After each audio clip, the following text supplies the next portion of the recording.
Annen baban sana ihtiyaç duyduklarında yanlarında olmadıysan, annen baban hasta düştüyse ve sen yanlarında olmadıysan, annen baban sana oğlum, kızım dediği an efendim diyemediysen ve seni küçüklüğünde her türlü zorluğa rağmen yetiştiren o annenin babanın zor durumunda yanında olmadıysan, vay senin haline, vay senin kıyametteki ahvaline, vay senin ahiretine, vay kine vay.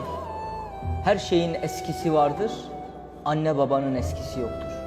Her şey telafi edilir ama senin bu yaptığının telafisi yoktur. Anne babanın yerini hiçbir şey dolduramaz. Anne babanın hakkını hiçbir şeyle ödeyemezsin.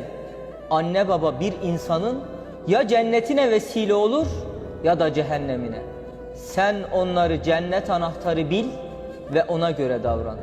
Ona göre yaşa.